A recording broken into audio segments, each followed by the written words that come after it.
საღამოშვიდობის დიდი მადლობა მოწვევისთვის. მეც წავიკითხე თბილისის მერიის მიერ გავრცელებული განცხადება და რა შთაბეჭდილებას დამჩა თითქოს კახა კალაძის მისაღებში ყავის აპარატი გადაიწვა, რაღაცა ესეთი არასერიოზული განცხადება იყო, იმიტომ რომ ეწერა რომ იქ ამ უხმან ალექმა შექმნა თბილისში გარკვეული პრობლემები, თუმცა ეს ხო არ არის პირველი შემთხვევა, უკანასკნელი ერთი თვის განმავლობაში უკვე მეოთხე შემთხვევა არის, როცა თბილისი იტბორება და რა თქმა უნდა ეს გაგრძელდება, იმიტომ რომ ეს არ არის უხვინ ალექის ბრალი, ეს არის არასწორი ურბანული პოლიტიკის ბრალი, რომელიც წლების განმავლობაში გრძელდება, ამაზე ბევრს ვსაუბრობთ, თუმცა ხმამღაღადებლის საუდაბნო საშინა კახა კალაძე პერსონალურად და თბილისის მერია აგრძელებს თავის პოლიტიკას გულისხმობ იმას, რომ ისინი თბილისის განვითარებას უყურებენ როგორც კორპუსების რაოდენობის ზრდას და ამას არ მოჰყვება ინფრასტრუქტურული განვითარება. თავისთავად კორპუსები არ არის პრობლემა, ბუნებრივია, უნდა შენდებოდეს ქალაქი,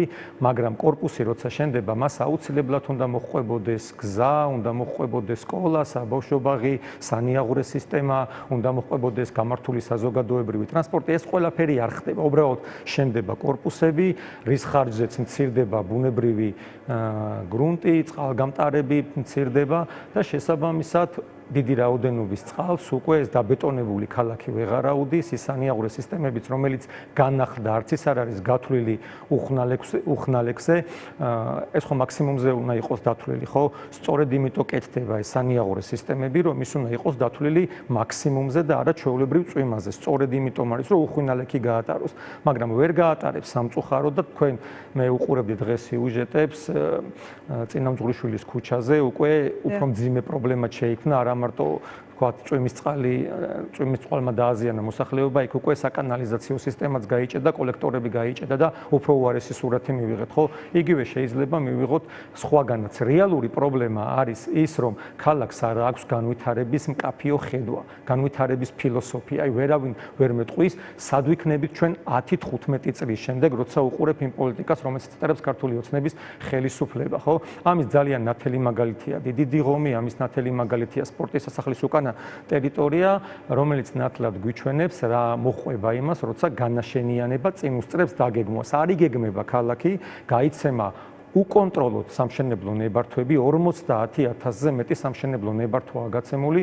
რაც საერთო ჯამში თითქმის 4 მილიონამდე კვადრატულ მეტრს მოიცავს. უზარმაზარი ტერიტორია არის დაბეტონებული უკვე ქალაქში. მე გავეცანი მაგალითად იმას, როგორი თანაფარდობა არის ევროპის დედაქალაქებს და თბილისს შორის, აი მწვანე სივრცეებს და წყალგამტარ სივრცეებს შორის და თბილისს არ აქვს ცუდი მაჩვენებელი და გამიკვირდა, იმიტომ რომ ძალიან მწირია, ხო, მწვანე სივრცეების რაოდენობა, ერთადერთი სივრცე, რომელიც შემორჩენილი არის, ეს იპოდრომის ტერიტორია, რომელსაც ასევე ჩაბეტონება ემუქრება და მე მივაგენი თურმე სად იმალება, ვთქვათ ეს ძაღლის თავი, როგორც ვთქვათ, აი საშუალო ხელფასს როთვლიან ხოლმე და თვითონ 16,000 ლარი აქვს ხელფასი და ვთქვათ მოქალაქეს 1,200 ლარი და საშუალოდ გამოდის ხოლმე 8,500 ლარი ქონია, ხო, თითოეულს საშუალო ხელფასი, ზუსტად იგივე მდგომარეობაა. თბილისს შემოუერთდა არაერთი სოფელი, მათ შორის ტაბახმელა, შინდისი, წალკისი და ზუსტად ამის ხარჯზეა საბოლოო ჯამში, რომ ეს მწვანე სივრცეები, რომელიც შემოუერთდა და ის კარგი ტერიტორიებია, ბუნებრივია და თბილისის შემადგენლობაში უნდა იყოს, მაგრამ სწორედ ამ ტერიტორიებმა გააკეთილშობილა ის მწვანე სივრცეები, თორე რეალურად თვითონ ურბანულად თბილისის ცენტრში ძალიან მწირია რაოდენობა მწვანე სივრცეები, სამხრივ ევროპის დედაქალაქებს ვერ შეედრება, ბუნებრივია და ერთი რაც მნიშვნელოვანია, აქ კახა კალაძე არის მესამე ვადით თბილისის მერი. მესამე ვადა უკვე აღარ არის ის პერიოდი, როცა კიდევ დაპირებებს უნდა გასცემდეს თბილისის მერი, ის უკვე შედეგებზე უნდა ლაპარაკობდეს, პასუხისმგებლობაზე უნდა ლაპარაკობდეს და როცა 9 წლის მმართველობის შემდეგ ისე ვიძახის, რომ ჩვენ ამ პრობლემას გაუმკლავდებით, ეს უკვე არასერიოზულიც არის, მიუღებელიც არის. კი ბატონო, უთქვამს კიდეც, რომ ეს მიწისქვეშა კომუნიკაციები, მათ შორის არის პრობლემა, რომელიც წლების წინ დატოვებულია და ყოველი ქუჩის თუ გამზირის რეაბილიტაციის დროს შესაბამის უწყებებს უწევთ მიწისქვეშა კომუნიკაციების, ასე ვთქვათ, შეცვლაც. კი ბატონო, მაგრამ რას ვიტყვით მაშინ წერეთლის გამზირზე, რომელიც ასევე რეაბილიტირდა, იგივე კახაკალაძის განცხადებით იქ შეიცვალა სანიაღურე სისტემები, ყველაფერი მოწესრიგდა, მაგრამ გუშინ ვნახეთ ფაქტები, დაიტბორა წერეთლის გამზირიც, მაშინ რატო იტბორება წერეთლის გამზირიც? ცალკეული უბნების მოწესრიგება ამ ხო სანიაღურების სისტემების და დრენაჟო სისტემების ვერ მოგვიტანს შედეგს. ეს ერთიანი სისტემა უნდა შეიქმნას, ერთიანი მიდგომა უნდა იყოს, ოღონდ არა რაღაცა ლოკალური და ცალკეული და სიმპტომური, ეს უნდა იყოს მთელი თბილისის მასშტაბით და თუ ამ პრობლემას არ აღიარებს თბილისის მერია, თუ ისევ პოზიცია იქნება, რომ ერევანი დაიტბორა და ტოკიო დაიტბორა და ამ ქარდებით თუ დავიწყებთ, ხო? ამ უბედურებასთან ბრძოლას, შედეგი ბუნებრივია არ დადგება. უპირველეს ყოვლისა, ჯერ თბილისის მერიამ და კახაკალაძემ უნდა აღიაროს, რომ ეს პრობლემა არსებობს, ეს პრობლემა სერიოზულია და პროპაგანდისტული არხები არ უნდა საუბრობდნენ იმაზე, რომ ეს ყველგან ხდება. მე ამაზე ერთხელ კომენტარიც გავაკეთე, ესეთი რომ ეს გავს იმას, როცა ადამიანი მიდის ექიმთან, კონკრეტული ჩივილით, წუხილით, ავადმყოფობით და ექიმი ეუბნება, რომ არ ინერვიულო, აი თქვა სხვა ადამიანსაც აწუხებს გული და სხვა ადამიანსაც აწუხებს სხვა, ხო, ეს ხო არ იქნება გამოსავალი ამ ხრივ. ამას ჭირდება მკურნალობა, ამას ჭირდება სწორი დიაგნოზი და სწორი დიაგნოზი არის ის, რომ ქალაქი არ ვითარდება ურბანულად სწორად. მე ვერ გამახსენებთ ვერც ერთ ფაქტს, სადაც მოსახლეობას ქონია დავა დეველოპერთან, უამრავი ასეთი შემთხვევა ყოფილა, ბევრი ადამიანი შედის აშენებულ კორპუსში, მშვენიერი ხედით, თუმცა მეორე დღეს გამოიხედავს და მის წინ ახალი კორპუსი შენდება და იმის წინ კიდევ ახალი კორპუსი და შემდეგ პროტესტი აქვს ამ ადამიანებს, გამოდიან აწყობენ აქციებს, კეტავენ გზებს და ასე შემდეგ, თუმცა ყოველთვის დეველოპერების სასარგებლოდ წყდება ყველა დავა. აქ ეს არის პრობლემა, რომ რა არის პრიორიტეტი თბილისის თბილისელების. რას ხედავთ აი ამ თუნდაც ამ ინფორმაციის გავრცელების ტენდენციაში? პირველ შემთხვევაში არ არის, როცა მაგალითად რაღაც პრობლემა აქვს თბილის თუ ქვეყანას და ამ დროს სხვა ქვეყნების ანალოგიურ მაგალითებს გვიჩვენებენ და დღესაც ასე მოხდა, ხომ? თბილისი დაიტბორა და გვიჩვენებენ, რომ ერევანიც დაიტბორა და იცით რა, მოქალაქეების ნაწილს შესაძლოა მართლაც ჰქონდეს ეს განცდა, რომ ეს ჩვენ არ ვართ მხოლოდ გამონაკლისი და იტბორება ასე უხვინალექის შედეგად სხვა ქალაქები. ეს ძალიან არასერიოზული ამბავია რეალურად, იმიტომ ვფიქრობ ამით ერთგვარ არგუმენტებს აძლევენ საკუთარ ამომრჩეველს, იმიტომ რომ ის ხალხიც ხედავს რომ იტბორება და მეზობელთან რო გამოვიდეს, რა უნდა უთხრას, ეხლა რომ არ დაიტბორა და უბედურ დღეში არა ვარ და არ ვიძირებით, ამას ხო ვერ ეტყვის. რაღაცა სჭირდება იმასაც, რომ რაღაცნაირად გაუმკლავდეს იმ აგრესიას, რომელიც ლოგიკურად და ბუნებრივად და სამართლიანად უჩნდებათ მოქალაქეებს, ამიტომ ძირითადად ეს პროპაგანდისტული არხები მუშაობენ იმაზე, რომ საკუთარ ელექტორატს, შემორჩენილ ელექტორატს ან იმ ხალხს, ვინც მათ მხარს უჭერს, სხვადასხვა მიზეზების გამო, შეიძლება ფინანსური ინტერესების გამო, შეიძლება ნათესაური კავშირების გამო, შეიძლება პოლიტიკური ბმის გამო, აი ამ ხალხს მისცენ გარკვეული არგუმენტაცია, საფუძველი, რომ რაღაცნაირად გაამართლონ ხელისუფლება, იმიტომ რომ მე დღეს რომ გავედი უბანში ზუსტად რამდენიმე ესეთი ადამიანისგან ზუსტად არგუმენტი მოვისმენე, რომ ეს არ ამართლებს ეს თქვა აი ერევანშიც მოხდა და ყველგან ხდება და სტიქია და კომენტარებშიც ეხლა მე რამდენიმე პოსტი დავდე გუშინდელი ამ დატბორვის შემდეგ და კომენტარებში ძირითადად ყველა ამას წერს. თქვა რომ რაღაცით რომ გაამართლოს ეს პროცესი, რომ კარგით რა სტიქიას როგორ აღუდგები წინ და ეს ყველგან ხდება და აგერ ტოკიო დაიტბორა და ასე შემდეგ, მაგრამ იმაზე არავინ საუბრობს, რომ თვეში არიან თუ მართლა მოქალაქეები, რომლებსაც შეიძლება მართლა ასეთი განცდა ჰქონდეთ. ნუ არ ვიცი, ეს ბუნებრივია რომ არიან მათი ამორჩევლები, ეხლა მე ვიზეთ საუბრობ, ის ზუსტად ვიცი რომ მათი ამორჩევლები არიან, მაგრამ თუნდაც კომენტარებშიც რომ შეხვალ თქვენ ნახავთ რომ უმეტესობა არის ტროლები, მათ კედლებზე რომ გადახვალთ მიხვდებით რომ ეს არ არის რეალური ადამიანები, საზოგადოებრივი აზრი იქნება ესე და პარალელურად როგორც გითხარით უკვე ფიზიკურ ურთიერთობაში ეს გარკვეული არგუმენტია მათი ამორჩევლისთვის რომ რაღაცნაირად თავი იმართონ. და ერთი თემა კიდევ ასე რომელზეც მოვისმენდი თქვენს პოზიციას, ეს უკვე ეხება საწვავის შეტანის ფაქტს. ეს საკმაოდ მნიშვნელოვანი ამბავია, რომელზეც პასუხები სჭირდება გარკვეულ კითხვებს.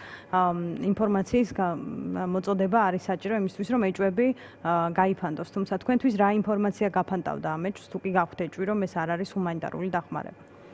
სათავეში დაშვებულია დიდი სახელმწიფოებრივი შეცდომა ის, რომ ეს ფაქტი ჩვენ გავიგეთ არახელისუფლებისგან.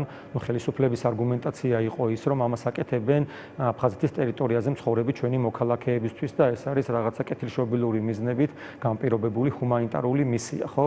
რეალურად თუ ეს ასე იყო, ბუნებრივია ამის შესახებ პირველი ქართული ოცნების ხელისუფლებისგან უნდა გაგვეგო, ისინი მსგავს ნაბიჯებს როცა დგამენ, ყოველთვის წინასწარ აფიშირებენ, პროპაგანდას ეწევიან, რომ რაღაცნაირად ეს მიიწერონ ეს კეთილშობილური ამბავი, ამ შემთხვევაში გაუსკდათ მათ ეს საქმე, საერთოდ სხვა მხრიდან გავიგეთ და ამის შემდეგ უბრალოდ იძულებული იყვნენ, რომ ეს არგუმენტი მოეტანათ. რეალურად, რა თქმა უნდა, გონივრული ეჭვია, რომ ეს არის ანტისახელმწიფოებრივი ქმედება, საქართველოს კანონმდებლობის დარღვევა და ისინი რომ რეალურად ზრუნავდნენ, თქვა, საქართველოს მოქალაქეებზე და დევნილ მოსახლეობაზე, 30 წელზე მეტია ცხოვრობს არაერთი დევნილი საქართველოს ტერიტორიაზე, უკვე აქეთ მხარეს, რომელსაც აკონტროლებს ჩვენი ქართული ოცნების ხელისუფლება და იქ ისინი კონტროლს ვერ ახორციელებენ, ბუნებრივია ეფექტურ კონტროლს აფხაზეთის ტერიტორიაზე ამ ხალხზე ეზრუნათ უპირველეს ყოვლისა, ჩემი რამდენიმე მეგობარი ცელოდება უკვე 10 წლეულების განმავლობაში ჭერს თავზე, რომელთაც სახელმწიფოსგან ვერანაირი დახმარება ვერ მიუღიათ და ამის ფონზე ფარისევლობად ჩანს სწორედ მათი ეს არგუმენტაცია. რეალურად ისინი აკეთებენ ერთი მხრივ ჩემი აზრით დიდ ფულს. ანუ თქვენ იცით რა ხელისუფლების პოლიტიკა და მისი პოლიტიკა სხვა პრობლემების მოგვარების პროცესში და ასევე ის რომ ეს არ გაავრცელა პირველად ქართულმა ოცნებამ, გაფიქრებინებთ რომ აქ ან კანონი დაირღვა, ან არა ანტიქართული თუ ანტიეროვნული გადაწყვეტილება იქნა მიღებული. კანონი აშკარად დაირღვა. ასეა თუ კი განმარტავენ, თუ კი იტყვიან ვის გადასცეს, მივიდა თუ არა ადრესატამდე, რამდენს გადასცემენ შემდეგ, ანუ ეს ინფორმაცია ამ პროცესის გამჭვირვალობა თქვენ დაგარწმუნებდათ საპირისპიროში თუ აპრიორი ფიქრობთ, რომ ხელისუფლება აქ კეთილსინდისიერად არ მოიქცევა? ბუნებრივია აპრიორი ვფიქრობ, რომ აქ არის სერიოზული პრობლემა, იმიტომ რომ ჩვენ ვერ ვახორციელებთ ეფექტურ კონტროლს აფხაზეთის ტერიტორიაზე. ქართული ოცნების ხელისუფლება ვერ გააკონტროლებს იმას, საწავა ესეთი სტრატეგიულად მნიშვნელოვანი საქონელი, ხო, საწვავი ხო არ არის ჩვეულებრივი რაღაცა ნივთი, რომელმაც შეიძლება რომ საფრთხე არ შექმნას. ეს არის ძალიან მნიშვნელოვანი ნედლეული საქონელი, ამიტომ როცა შენ ვერ ახორციელებ კონტროლს, ამ შემთხვევაში თავისუფლად შეიძლება, როგორ შეიძლება რომ ეს გამორიცხო, რომ ეს შეიძლება გამოიყენოს რუსეთის ფედერაციამ, ხო? თავისუფლად შეიძლება რომ ეს მოხდეს, აქედან გამომდინარე, როცა შენ ვერ ახორციელებ ეფექტურ კონტროლს, აქედან გამომდინარე, რა თქმა უნდა, ეს არის დანაშაული, ეს არის მიუღებელი, ეს არის საქართველოს კანონმდებლობის დარღვევა და ის არგუმენტაცია, რომელიც უკვე ვახსენეთ რატომაც ითქვა ერთადერთი ისევ იმ პროპაგანდისტულად, რომ ისევ რაღაცნაირად შეფუთონ საკუთარი ქმედება, მაგრამ მომავალში, რა თქმა უნდა, ამ ყველაფერს ახ დღეს შეიძლება ეს ვერ მოხდეს და ხვალ, მაგრამ აუცილებლად ამას მიეცემა როგორც სამართლებრივი შეფასება, ისევე ისტორიული შეფასებაც, ეს არის კატეგორიულად მიუღებელი. ამიჩებს ისიც აჩენს, რომ აქ საუბრობთ საწვავზე, ანუ სხვა პროდუქციის შეტანა რომ კრიტიკული მნიშვნელობის საქონელია, ბუნებრივია, რა თქმა უნდა, განსაკუთრებულ საფრთხეს შეიცავს და იმ ფონზე, როდესაც რუსეთის ფედერაციას უჭირს, ხო, განსაკუთრებით საწვავის მხრივ და არაერთი რაიონი დარჩენილია და ერთმანეთს ხოცავენ ფაქტობრივად რუსეთის მოქალაქეები 5 და 10 ლიტრის საწვავის გამო, აქედან გამომდინარე შეიძლება რომ ამ მხრივ მიეწოდებოდეს. აქ შეიძლება მეორე მხრივ იყოს კორუფციული ინტერესებიც, ფინანსური ინტერესებიც და ამის გამორიცხვა შეიძლება რომ დიდი ფულის შოვნის ცდუნებაც იყოს, მაგრამ მეორე მხრივ არის უფრო მნიშვნელოვანი საქართველოს სახელმწიფოებრივი და ეროვნული ინტერესების ხელყოფა. კი ბატონო, და ბოლოს კითხავთ იმ განცხადებების ფონზე, რაც ბოლო კვირის განმავლობაში გაკეთდა ან ომზე, ან რუსოფობიაზე, ჩვენ მოვისმინეთ ბევრგვარი მოსაზრება, თუმცა თქვენც მინდა ასევე გკითხოთ, როგორ ახსენით გასულ კვირებში ხელისუფლების კამპანია რუსოფობიის შესახებ.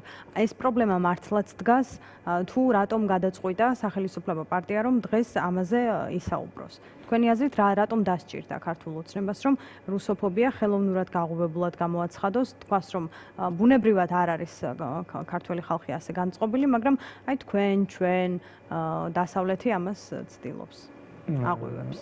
ეს იყო უკიდურესად მძიმედ მოსასმენი განცხადებები, ეს იყო ფაქტობრივი დადანაშაულება საქართველოს სახელმწიფოსი ომის დაწყებაში. კი ამბობდნენ, რომ წინა ხელისუფლებაზე ქონდათ აქცენტი, მაგრამ შენ როცა საუბრობ საკუთარი ქვეყნის ხელისუფლებაზე, ის წინა თუ იმის წინა, ბუნებრივია, ამით საქართველოს სახელმწიფოს ადანაშაულებდა. ამას ძალიან ნახეთ ხო თქვენ თუნდაც როგორ გამოეხმაურა რუსეთის ფედერაცია, როგორ გამოეხმაურა ოკუპირებული ტერიტორიის წარმომადგენლები და რაღაცნაირად მოიშველია ეს არგუმენტად, რომ საქართველოს დაიწყო ეს ომი, როცა რეალურად ეს წლების აწლეულების განმავლობაში გრძელდება საქართველოს ტერიტორიის ხელყოფა რუსეთის ფედერაციის მხრიდან, ამიტომ ეს არის მოღალატეობრივი განცხადებები, რა თქმა უნდა. შეიძლება ეს არც გაგვკვირვებია, გასულ წელს საგამოძიებო კომისიის მუშაობაც აქეთკენ იყო მიმართული. მათ შეასრულეს უბრალოდ მითითებები. რუსოფობიაზე დღეს რატომ საუბრობენ? რატომ გაჩნდა ოცნების ლექსიკონში ეს სიტყვა? ამას ორი მიზეზი აქვს. ერთი და უმთავრესი მიზეზი არის ის, რომ უკვე შეწუხდა საქართველოს მოსახლეობა ამ რუსული ნეგატივით, რომელიც არის, აი ქუჩაში ვერ გახვალ, უკვე ხო გავსებულია რუსებით, არა მარტო ბათუმი, უკვე თბილისიც, ფაქტობრივად რუსეთის რაღაცა არ მიყვარს ხოლმე ამ სიტყვის ხმარება, მაგრამ რაღაცნაირად აი მომსახური არეალად ვიქეცით, ფულის გათეთრების, მათი მოქალაქეების, თქვათ, აქ ცხოვრების და ამან გარკვეული უკმაყოფილებები გამოიწვია, ბუნებრივია, იყო ეს ინციდენტიც, რომელიც მოხდა, ხო ის ქორწილის ინციდენტი, არ იყო ერთი რაღაცა რიგითი ინციდენტი, ისინი ესე იქცევიან უბრალოდ, მათ საკუთარი სახლი გონიათ საქართველოს და მიიჩნევენ, რომ როგორც უნდა ისე მოიქცევიან. კარგია, რომ ეს კადრებიც გავწდა, სადაც ნათლად გამოჩნდა, რომ რეალურად მათი მხრიდან იყო, რუსების მხრიდან იყო პროვოცირებული ეს დაპირისპირება, მე ბუნებრივია ძალადობას არ ვამართლებ, მაგრამ ამ ერთმა შემთხვევამ დაგვანახა, რომ ანალოგიურად იქცევიან სხვა შემთხვევებშიც, ამიტომ ამას უპასუხეს, ამიტომ რაღაცნაირად შეაკავონ